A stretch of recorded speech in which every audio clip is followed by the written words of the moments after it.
జై శ్రీరామ్ అందరికీ. ఈరోజు సండే అంటే వర్కర్స్కి ఇదే ఫ్రీ డే అట్లా అని చెప్పేసి షూట్ పెట్టుకోకుండా మా ఫ్రెండ్స్తో ఎంజాయ్ చేద్దామని చాయ్ హోటల్కి అయితే వచ్చినాం. అనుకున్నట్టు జరిగితే మంచిగా ఉండు, కాకపోతే అప్పుడు ఇలాంటి వాళ్ళు ఫోన్ చేసి నేను కూడా వస్తా అంటారు కదా, అట్లానే వీడు వచ్చిండు. ఏడికోదాంరా అంటే పట్నమేవో పోదాం అన్నాడు. సరే అని చెప్పేసి అన్న ఇంటకున్న వాళ్ళకి కూడా చెప్పేసిన సరే పోదాం పా అని బండ్ల మీద రొయ్యి. ఆడ మేము ఎలాగో చాయ్ తిన్నాం కాబట్టి మా వన్ కుక్కన్కే తీసుకోబడ్డది. ఇదిగోండి బిల్లు. నాకు ఛాయ్ ఇచ్చేటన్నా ఎంత మంచోడైతే ఉత్త పేపర్ తీసుకొని నాకు ఛాయ్ ఇస్తాడు. అదే బిల్ కౌంటర్ దగ్గర ఉన్నా నేను పైసలు ఇచ్చేదాకా నాకు పేపర్ వెళ్ళి. నువ్వేం చెప్పావు నీకైనా అర్థమైందా? అర్థం చేసుకొని మరి మా వానికి ఛాయ్ చేసిన.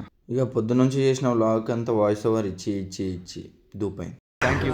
మేమైతే జనవరిలో ఒక టూర్ వేద్దాం అనుకున్నాము. ఆ టూర్కి ఓన్కి ఎంత అమౌంట్ కావాలో ఆ అమౌంట్ చెప్పేసారు. నేను తెచ్చి ఇచ్చేస్తున్నా వాళ్ళకి. ఇవి నా పైసలు అనమాట. తమ్ముడు ఇక ఇంకెన్ని రిమైన్ 7,000 తీసేయాలి చెల్లి. నా పైసలు ఎప్పుడు ఇస్తావురా? ఇగో ఈ పోరుడు ఇంట్లో పాయకళ్ళకి ఇక్కడికి కూర్చున్నాడు. గడివి ఇట్లా మగ్గు మర్చిపోయినారట. ఈ చాక్లెట్లో ఏముందేమో కానీ తిన్న వెంటనే శివాజీ మూవీలో శివాజీలాగా ఫీల్ అయిపోయి.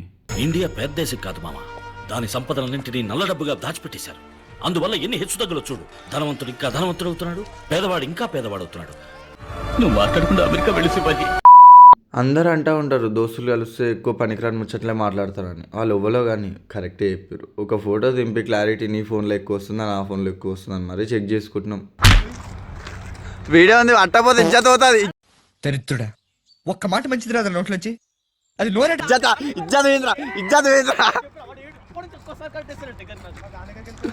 అది ఇళ్ళకే వచ్చిందిరా.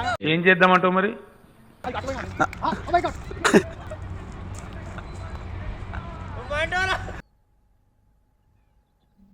ఈ సండేని ఇలా కవర్ చేసేసినాం. ఇంకా నాకు ఎడిటింగ్ ఉందని చెప్పి జల్దీ వెళ్ళిపోతున్నాం.